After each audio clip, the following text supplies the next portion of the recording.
bootleggers, dacoits, drug offenders, goondas, immoral traffic offenders and land grabbers Amendment Bill 2024. మంత్రి గారి ప్రతిపాదన సభా సమక్షంలో ఉంది. ఇప్పుడు విషయం బిల్లును ప్రవేశపెట్టడం ఈ ప్రతిపాదనకు ముఖ్యంగా సుముఖంగా ఉన్నవారు అవును అనండి, వ్యతిరేకంగా ఉన్నవారు కాదు అనండి. అవును అన్నారు, అవునన్నారు, అందరూ అవునన్నారు. ప్రతిపాదన ఆమోదించబడింది. బిల్లు సభలో ప్రవేశపెట్టబడింది.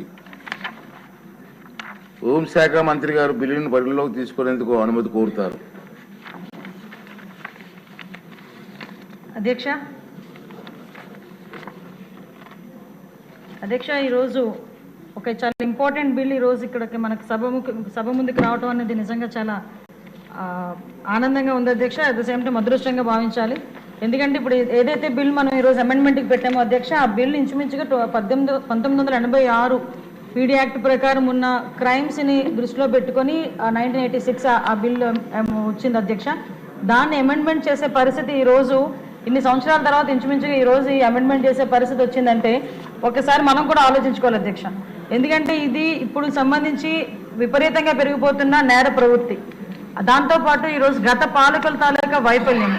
ఒక రకంగా చెప్పాలంటే ఎప్పుడు కూడా 5 సంవత్సరాల్లోని కూడా గత 5 సంవత్సరాల్లోని ఒక క్రిమినల్ని సీఎంగా చేసుకున్న పాపం ఆంధ్రప్రదేశ్ రాష్ట్రాన్ని ఎంత గట్టిగా పట్టి పీడించిందంటే వ్యవస్థలన్నింటినీ కూడా నిర్వీర్యం చేయడం ఒక ఎత్తు అయితే అధ్యక్ష, ఎప్పుడూ చూడని క్రైమ్ మనం కూడా చూసిన సందర్భాలు కూడా మనందరం కూడా చూసాం అధ్యక్ష. లాస్ట్ 5 సంవత్సరాల్లోని ఒక ఆర్గనైజ్డ్ క్రైమ్ చేసిన పరిస్థితి కూడా అధ్యక్ష. ఒక రకంగా చెప్పాలంటే అధ్యక్ష వాళ్ళు ఎలా తయారయ్యారంటే క్రిమినల్ సైకాలజీ ప్రకారం అధ్యక్ష బ్రోకెన్ విండో సిండ్రోమ్ అని చెప్పి ఒకటి ఉంటుంది అధ్యక్ష. అదేంటంటే ఎవరైనా ఒక పిల్లోరు గట్టిగా ఒక కిటికీకో ఒక గాజు అద్దానికి గట్టిగా రాయి పెట్టి కొడితే అది పగిలిపోతుంది అధ్యక్ష. అది పగిలిన తర్వాత దాన్ని అలాగే వదిలేస్తే కనుక వేరే వాడు వచ్చి మళ్ళీ అది పగలగొట్టడానికి మళ్ళీ ఇంకొక రాయి వేస్తాడు అధ్యక్ష. ఇంకా తర్వాత నుంచి ఎలా అవుతుందంటే మనం ఎన్నిసార్లు పగలగొట్టినా ఎవరు మనల్ని ఏమీ చేయలేరులే, ఎవరు మనల్ని ఏమీ చెయ్యరులే అని ఒక నిర్లిప్తత, ఒక నేర ప్రవృత్తి పెరగటం లాంటి పరిస్థితి ఉంటుంది అధ్యక్ష. అది క్రిమినల్ సైకాలజీలో బ్రోకెన్ విండో సిండ్రోమ్ అని అంటారు అధ్యక్ష. దాన్ని ఒంటికి వంట పట్టించుకొని లాస్ట్ 5 సంవత్సరాల్లో అతను ఒక క్రిమినల్ గా ఉండటమే కాకుండా ఒక క్రిమినల్స్ ని ఎంపవర్ చేసే పరిస్థితి లాస్ట్ 5 సంవత్సరాల్లో కనిపించింది అధ్యక్ష. ఒక్కసారిగా మనం చూస్తే అధ్యక్ష, ఇందాక నేను చెప్పాను అధ్యక్ష, ఎప్పుడూ కూడా ఒక క్రైమ్ ని అరికట్టాలని కానీ, ఒక క్రైమ్ విషయంలో సిస్టమ్ లో మార్పు రావాలని కానీ, ఒక పీడీ యాక్ట్ మార్పు చేయాలని కానీ ఎక్కడా కూడా అటువంటి ఆలోచన లేకపోవడం సరికదా అతని ధనాపేక్షను దృష్టిలో పెట్టుకొని ఓవరాల్ గా క్రైమ్ ని విపరీతంగా పెంచే పరిస్థితి కూడా మనందరం కూడా చూసాం అధ్యక్ష. దానిలో భాగంగానే లాస్ట్ 5 years లో చూస్తే అధ్యక్ష ఎంత ఆర్గనైజ్డ్ క్రైమ్ చేశారంటే వీళ్ళు చేసే ప్రతి పనికి అధ్యక్ష గవర్నమెంట్ ని అడ్డం పెట్టుకొని గవర్నమెంట్ డబ్బులతోనే క్రైమ్ చేసే పరిస్థితులు కూడా కనిపించినాయి అధ్యక్ష. డిజిటల్ కార్పొరేషన్ అని చెప్పేసి ఒక కార్పొరేషన్ ఏర్పాటు చేసుకొని దానిలో 140 మందిని వాళ్ళు ఎంప్లాయ్మెంట్ ఇచ్చి వాళ్ళకి కేవలం వాళ్ళ పరిస్థితి ఏంటంటే ఎవరు గవర్నమెంట్కి వ్యతిరేకంగా మాట్లాడుతున్నారు, ఎవరు గవర్నమెంట్కి వ్యతిరేకంగా పోస్టులు పెడుతున్నారు, ఎవరు సీఎం ని వ్యతిరేకంగా మాట్లాడుతున్నారు, సైద్ధాంతికంగా కూడా వ్యతిరేకంగా మాట్లాడినా కూడా అధ్యక్ష వాళ్ళ మీద కేసులు పెట్టడానికో లేకపోతే మీరు అనుభవించారు అధ్యక్ష. లాస్ట్ గవర్నమెంట్ లో తమరింటి దగ్గరికి కూడా వచ్చి అపరాత్రులు వచ్చి గోడలు దూకి వచ్చి మనల్ని అరెస్టులు చేసే పరిస్థితి కూడా మనం అందరం చూసాం అధ్యక్ష. అదే కాకుండా అధ్యక్ష ఇందాకే మన అందరికీ చెప్పినట్టుగా ల్యాండ్ భూ ఆక్రమణలు చేయటం కానీ ఎక్కడైనా ఒక చిన్న ల్యాండ్ కనిపిస్తే చాలా అధ్యక్ష అది 22A వాళ్ళకి అడుగుకున్నట్టుగా రేట్ ఇవ్వకపోతే దాన్ని తీసుకెళ్లి ఒక 22A మార్చుకోవటం. అంటే ఇటువంటి సిచ్యువేషన్స్ అన్ని చూసి అధ్యక్ష నిజంగా ఒక రకంగా చెప్పాలంటే లాస్ట్ 5 సంవత్సరాలు భయభ్రాంతులు గురయ్యారు అధ్యక్ష. ఎంత భయభ్రాంతులు గురయ్యారంటే బయటకు వచ్చి మాట్లాడాలంటే ఒక భయం. సోషల్ మీడియాలో ఒక పోస్ట్ పెట్టారంటే మీకు తెలుసా అధ్యక్ష, ఈ సోషల్ మీడియాస్ ఇప్పుడు మనం అరెస్ట్ చేస్తుంటే వీళ్ళు బయటకు వచ్చి గగ్గోలు పెడుతున్నారు కానీ అధ్యక్ష సుమారుగా 2900 మంది మీద సైబర్ ఒక షీట్స్ ని వాళ్ళు ఓపెన్ చేశారు అధ్యక్ష. ఆ సైబర్ షీట్స్ ని కూడా ఏర్పాటు చేసింది కూడా అధ్యక్ష నిజంగా ఎవరో బూతులు తిట్టారనో లేకపోతే తప్పుగా మాట్లాడారనో కాదు అధ్యక్ష. కేవలం బయటకు వచ్చి ఒక మనకి గవర్నమెంట్ ఇలా పనిచేస్తుంది. ఎల్జీ పాలిమర్స్ మీద ఒక పోస్ట్ పెట్టినందుకు రంగనాయకమ్మ గారు 60 సంవత్సరాలు పైబడిన ఆవిడని తీసుకొచ్చి సిఐడి వాళ్ళు ఉదయం నుంచి సాయంత్రం వరకు కూర్చోబెట్టిన సందర్భాన్ని కూడా మనం చూడాలి అధ్యక్ష. అంకబాబు ఒక రిపోర్టర్ ఆయన కూడా 60+ ఉన్నది అధ్యక్ష. సో ఇటువంటి సిచ్యువేషన్స్ ని మనం అందరం కూడా మనం చూసాం అధ్యక్ష. అది చూడటమే కాదు అధ్యక్ష, ఎక్కడైనా అంటే స్టార్టింగే విధ్వంసంతో స్టార్ట్ చేశారు అధ్యక్ష. రావటం ఆ ప్రజావేదికను కూల్చడం దగ్గర నుంచి మొదలు పెట్టుకొని ఓవరాల్ గా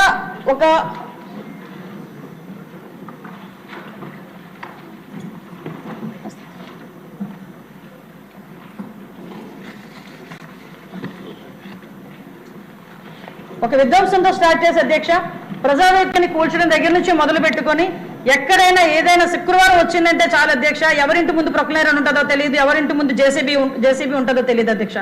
వాళ్ళకి వ్యతిరేకంగా మాట్లాడిన వాళ్ళని అరెస్ట్ చేయడం ఒక ఎత్తు, వాళ్ళకి వ్యతిరేకంగా మాట్లాడిన వాళ్ళ మీద సాక్షాత్తు తల్లి గాని చెల్లి గాని తప్పు వాళ్ళకి వ్యతిరేకంగా మాట్లాడినా కూడా సోషల్ మీడియాలో ఒక ఆర్గనైజ్డ్ క్రైమ్ క్రియేట్ చేసి వాళ్ళు ప్రభుత్వం నుంచి డబ్బులు తీసుకొచ్చి వాళ్ళకి జీతాలుగా ఇచ్చి వాళ్ళని కూడా తిట్టించే పరిస్థితి కనిపించింది అధ్యక్ష. వీటన్నిటికీ విసిగిపోయే అధ్యక్ష మొన్న ఎలక్షన్స్ లో ఎన్డీఏ ప్రభుత్వానికి పట్టం కట్టాలని ప్రజలందరూ కూడా ఆంధ్రప్రదేశ్ ప్రజలందరూ కూడా కంకణం కట్టుకొని ఇప్పుడున్న గౌరవ ముఖ్యమంత్రి గారు చంద్రబాబు నాయుడు గారు అయితే వ్యవస్థలన్నింటినీ సరిదిద్దగలరు అని ఒకే ఒక నమ్మకంతో 164 సీట్లు ఇచ్చిన పరిస్థితి ఆంధ్ర రాష్ట్ర ప్రజలు మనందరికీ కూడా దీవించిన పరిస్థితి ఇప్పుడు ఈ సందర్భంగా గుర్తు చేసుకోవాలి అధ్యక్ష. ఎందుకనంటే కేవలం వ్యవస్థను నిర్వీర్యం చేశారు లాస్ట్ 5 years లో, బయటకు వచ్చి మాట్లాడే పరిస్థితి లేదు.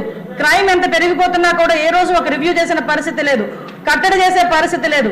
ప్రజలు ఏమైపోయినా పర్వాలేదు, నా ధనాపేక్ష ఎలా ఉంది అన్న ఆలోచనతోనే ఉండే మనిషి నుంచి ఈ రాష్ట్రాన్ని రక్షించుకోవడానికి ఎన్డీఏ గవర్నమెంట్ మీద పూర్తి నమ్మకం ఇచ్చిన తర్వాత గౌరవ ముఖ్యమంత్రి గారు కూడా ఒక బిగ్గెస్ట్ ఛాలెంజ్ అధ్యక్ష. ఎందుకంటే లాస్ట్ గవర్నమెంట్ లో చూస్తే ఇక్కడున్న ప్రతి సభ్యుడు కూడా లాస్ట్ గవర్నమెంట్ లో ఇబ్బందులు పడిన వాళ్ళే, ఇక్కడున్న ప్రతి సభ్యుడు కూడా లాస్ట్ గవర్నమెంట్ లో కేసులు పెట్టించుకున్న వాళ్ళే. వీళ్ళందరూ కూడా గవర్నమెంట్ వచ్చిన తర్వాత చాలా మంది ఒక రకమైన ఆలోచనతో ఉన్నారు అధ్యక్ష.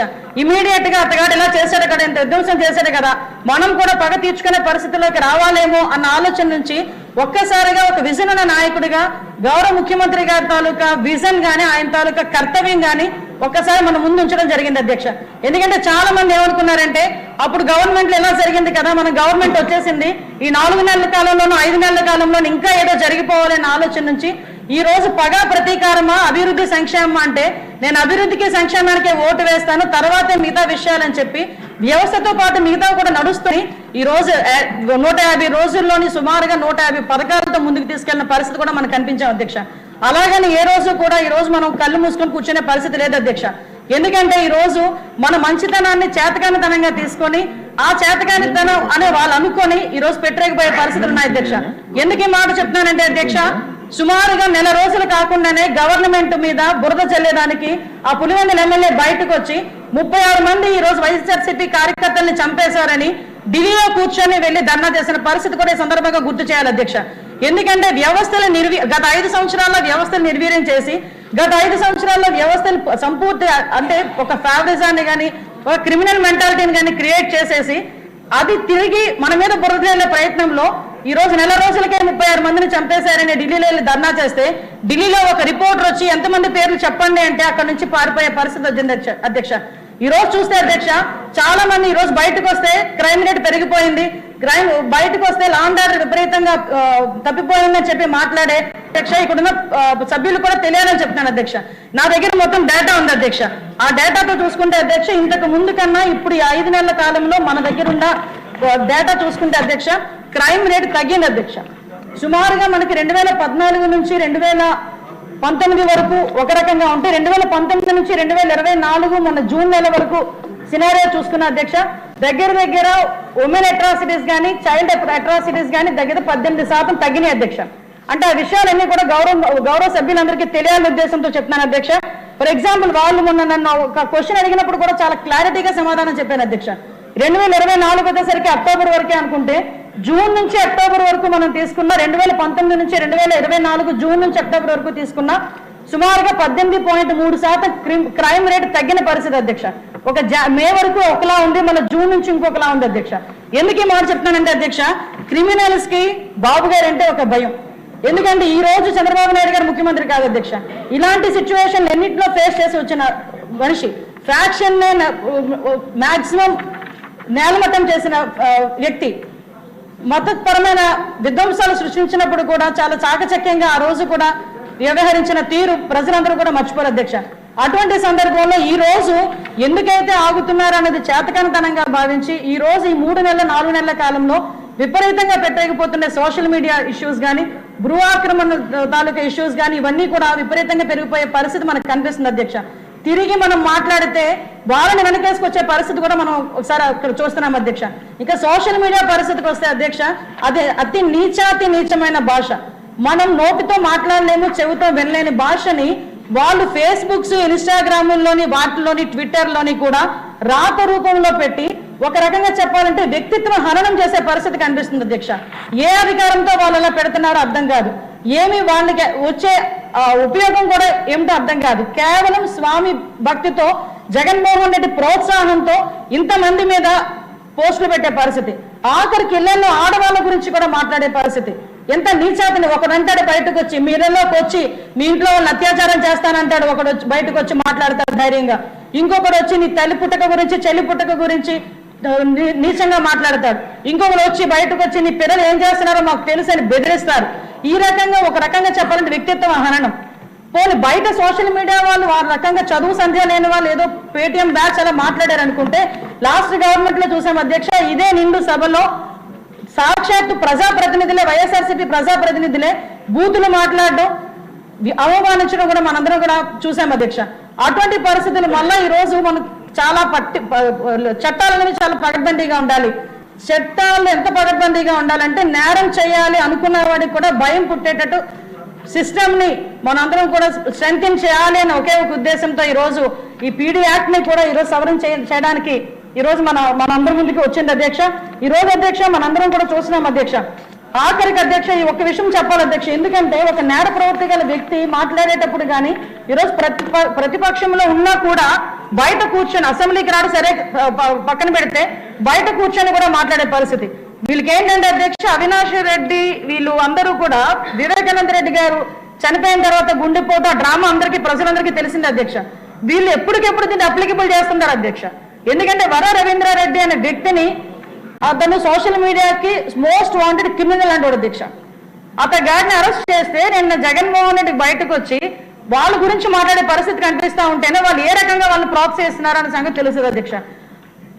మన ఎలక్షన్ అయిపోయిన తర్వాత ఎన్డీఏ గవర్నమెంట్ వచ్చిన తర్వాత ఇదే వర రవీంద్రారెడ్డి హ్యాండిల్ నుంచి వీరే పోస్టులు పెట్టి ఎవరో వైజాగ్ లో ఒక అమాయకుడిని బలి చేసిన పరిస్థితిని కూడా ఈ రోజు మీ దృష్టిలో పెడుతున్నాను అధ్యక్ష. ఎందుకంటే క్రైమ్ ని ఇంత దారుణంగా తీసుకొచ్చారు.